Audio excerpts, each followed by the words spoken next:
저는 지금껏 열심히 살아온 인생을 한순간의 판단 실수로 시궁창으로 처박을 뻔했던 30살의 여자입니다. 얼마 전에 말로 설명하기도 힘든 기가 막힌 일을 겪다 보니 TV에 나오는 드라마는 눈에 들어오지도 않더라고요. 진짜 드라마보다 제 인생이 더 드라마틱해서 그런 것 같아요. 불과 한 달 전까지만 해도 저는 정말 눈코 뜰 새가 없을 정도로 바쁘게 결혼 준비를 하고 있었어요. 신혼집에 들어갈 혼수 물품들도 정리를 하고 있었고 결혼식 준비도 열심히 하고 있었습니다. 게다가 저희가 결혼을 하고 신혼여행을 2주 정도 가기로 계획되어 있었는데 그 시간 동안 회사를 통째로 쉬어야 했기 때문에 결혼식 올리기 전에 제가 맡고 있는 프로젝트를 깔끔하게 마무리 지어야 하는 상황이었습니다. 그건 남자친구 역시도 마찬가지였어요.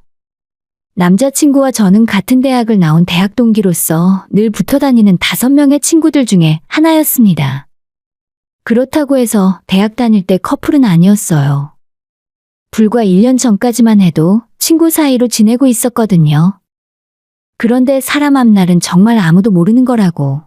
얘랑 둘이 밤새도록 술을 마셔도 아무 일도 일어나지 않았는데 어쩌다 보니 한순간에 눈이 맞아 사귀게 되었고 정신을 차려보니 결혼식을 앞두고 있었습니다.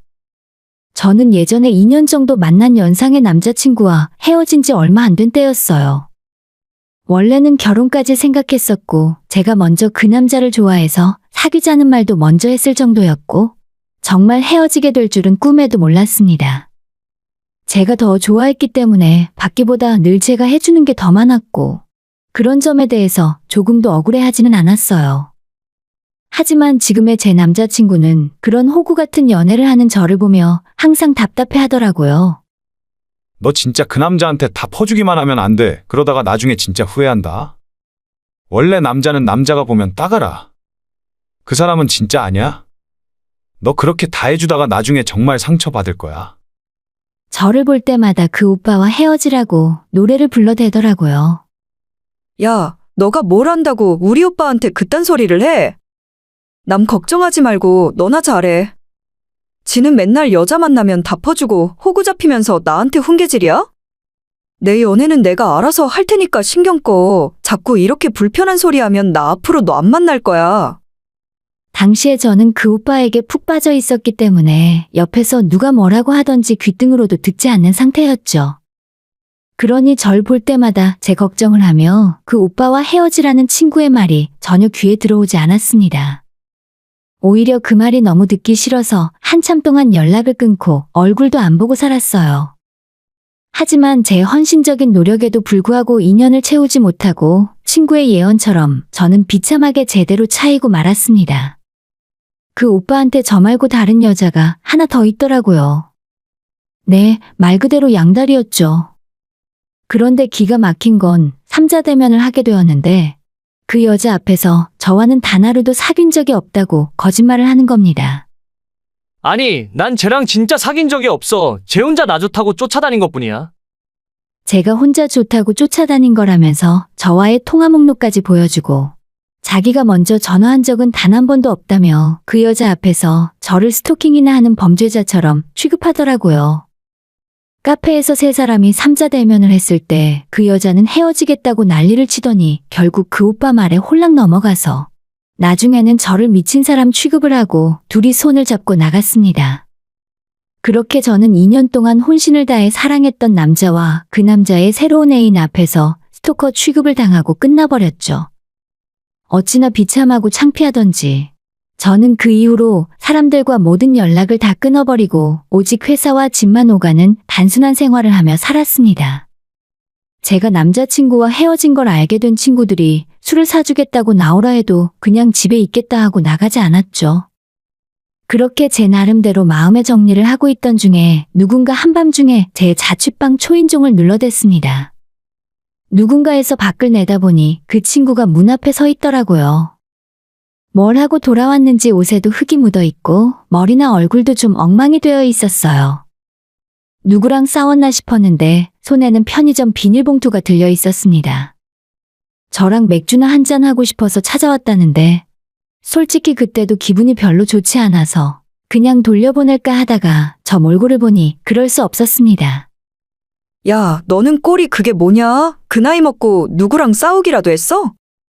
친구는 그냥 자기도 요즘 기분이 별로라서 지나가는 사람이랑 말다툼을 하다가 주먹다짐을 했다고 말을 하는 겁니다.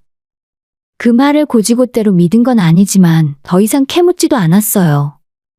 당시에 저는 제 처지가 힘들 때라서 솔직히 무슨 이유인지 궁금하지도 않았거든요.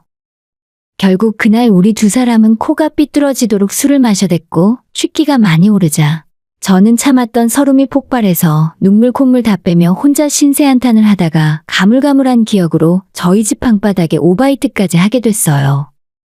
너무 많이 마셔서 제대로 치우지도 못하고 쓰러져 잠들었는데 다음날 아침에 눈을 떠보니 온 집안에 가득한 냄새와 함께 그걸 누군가 치운 듯한 흔적이 보였고 이 친구가 방바닥 구석에서 쪼그리고 새우잠을 자고 있었습니다.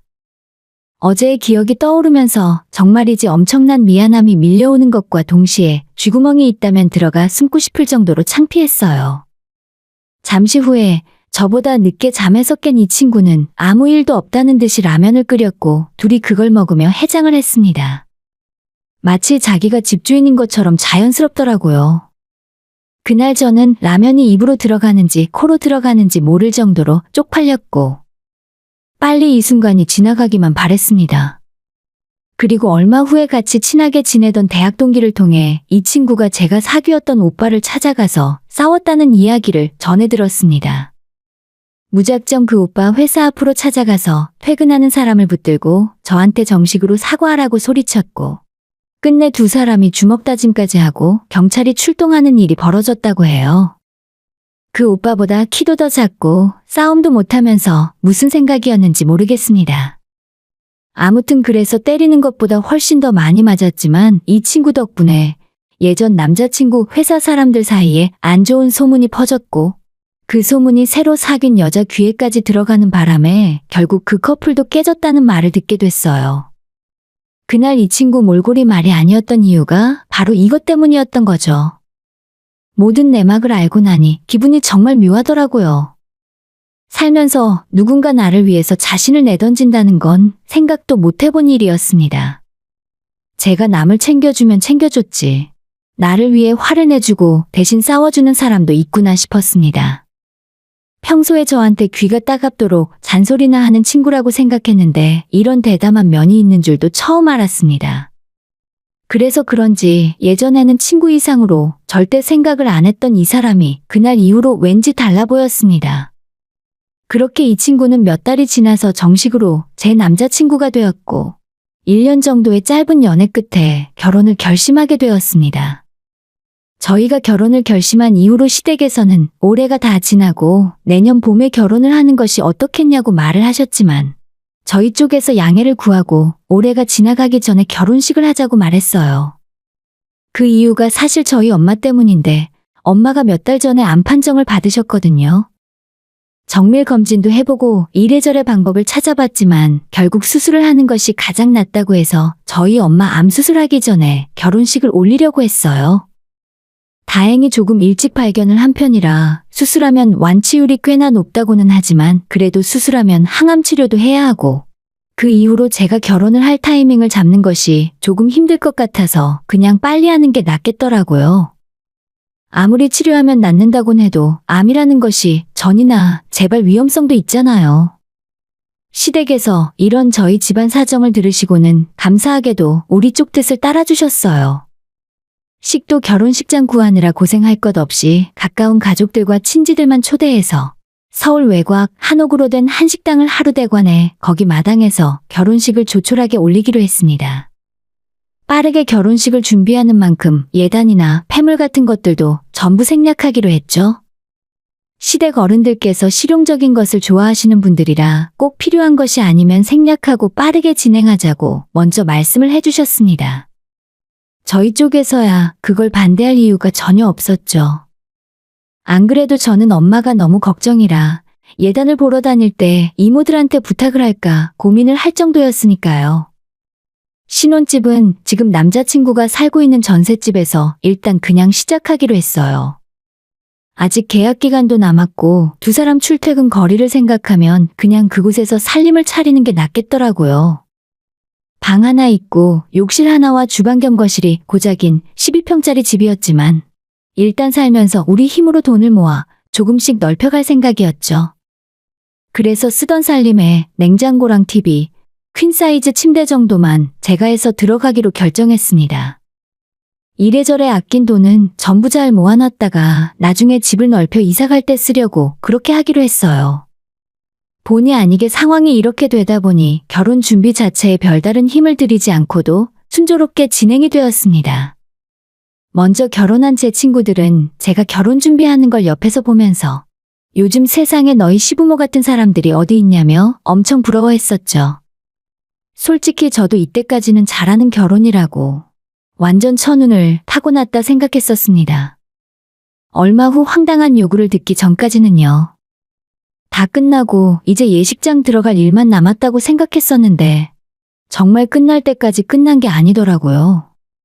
남자친구와 제가 앞에 있을 때는 아무것도 하지 말라고 그냥 자기들은 신경 쓰지 말고 결혼하는 너희들만 행복하게 살라면서 세상 착한 척을 다 하시더니 뒤로는 저희 엄마를 따로 불러서 이렇게 말을 하셨답니다.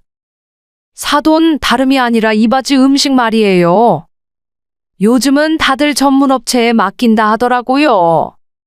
저는 그건 좀 아니라고 봐요. 정성이 없잖아, 정성이. 혹시 사돈 댁도 그렇게 하실 생각인 건 아니셨겠죠? 저한테 예단도 필요 없고 패물 같은 것도 다 하지 말자고 했던 사람들이 저희 엄마를 불러서 이바지 음식을 해오라고 시켰대요. 솔직히 하라면 못할 것도 없긴 합니다. 다른 것들 대부분 생략하는데 이바지 음식이 필요하면 해갈 수 있죠. 근데 요즘 세상에 누가 이바지 음식을 직접 손수 만들어 갑니까? 제 친구들만 해도 다들 유명한 전문업체에 맡겨서 그걸 보냈거든요. 게다가 저희 엄마 몸 상태는 이미 누구보다 잘 아는 사람들이 어떻게 이럴 수가 있는지 모르겠습니다. 근데 저 몰래 엄마를 따로 불러 이렇게 말을 하니까 엄마 입장에서는 선뜻 못하겠다고 말할 수도 없는 상황이 되어버린 거죠. 그래서 엄마가 솜씨가 없어서 걱정인데 최대한 정성 들여 만들어 보내겠다고 대답을 했더니 이번에는 이렇게 말을 했다고 해요. 아니, 기왕 이바지 음식 할 생각이면 차라리 얼마 있으면 추석이잖아요. 우리 집에 식구가 많은 것도 아니고 이바지 음식에 추석 음식까지 그걸 다 우리가 어떻게 먹습니까? 그건 완전 음식 낭비 아니겠어요?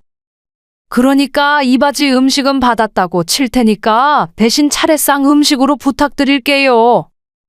그렇게 해주실 수 있죠? 그날 저녁 엄마한테 걸려온 전화를 받고 제가 얼마나 어이가 없었는지 이해를 하실 수 있으세요? 진짜로 저는 기가 막혀서 말도 안 나오더라고요. 암에 걸려서 곧 수술 받아야 하는 저희 엄마를 불러놓고 이게 말이나 되는 소립니까? 아마 제가 그 자리에 있었으면 머리털을 한 움큼 뽑아놨을 거예요. 뭐? 엄마한테 자기 집 차례 음식을 만들라고 했다고? 진짜 완전 미친 집구석 아니야? 저는 엄마한테 절대 하지 말라고 내가 당장 남자친구 만나서 따지겠다고 말했습니다. 그랬더니 엄마가 그러지 말라며 저를 붙잡더라고요. 아유 됐어. 너 앞으로 시부모 안 보고 살 거야? 누구는 성질대로 못 살아서 입 꾹 다물고 알겠다 하고 왔는 줄 알아? 그래도 어떡하니? 내 딸이 앞으로 그 집안 사람으로 살아야 하는데. 원래 딸 가진 사람은 죄인이라고 하잖아. 그러니까 아무 말 말고 그냥 넘어가. 하나뿐인 딸이 결혼한다는데 엄마가 그깟 전조가리 몇 장 못하겠니? 한 번이 아니라 10번도 할 수 있어. 걱정하지 마. 엄마는 아무 일도 아니라는 듯 그렇게 말씀을 하셨지만 저는 너무 속상했습니다. 이런 말도 안 되는 요구에도 불구하고 딸 가진 부모라는 이유 하나만으로 아무 말도 못하고 받아들이려고 하는 이 상황이 싫더라고요. 엄마 그냥 하지 마. 이게 과연 나를 위한 일이라고 생각해? 10번도 해주겠다고? 그게 어떻게 나를 위한 거야? 엄마가 그런 부탁을 들어주면 그 사람들이 앞으로 나랑 엄마를 우습게 생각할 거라고? 엄마는 내가 그 집안에서 그런 취급받으며 살았으면 좋겠어? 난 절대 이번 일 조용히 못 넘어가. 차라리 이딴 결혼 안 하면 안 했지. 저는 그 길로 전화를 끊고 뛰어나가서 남자친구를 불러냈어요. 한밤중에 영문도 모르고 저한테 불려나온 남자친구를 앞세우고 시댁으로 향했습니다. 저희가 시댁에 도착을 했더니 이사 가는 사람처럼 집안이 엉망진창 뒤집어져 있더라고요. 거실에는 커다란 캐리어가 2개나 있었고 거기엔 여행 준비를 하는 건지 수영복이며 여름 옷들이 잔뜩 들어 있었습니다. 남자친구도 그 모습을 보고 깜짝 놀라서 어디 가냐고, 여행 준비하냐고 물었더니 시어머님이 신이 나서 떠들었습니다. 이번 추석 연휴에 우리 동남아 좀 다녀오려고. 너희 할머니 집에 음식만 보내주기로 했고 엄마랑 아빠는 세부로 갈 거야. 리조트에서 수영도 하고 편하게 놀다가 와야지. 그런데 너희들은 이 시간에 웬일이야? 연락도 없이.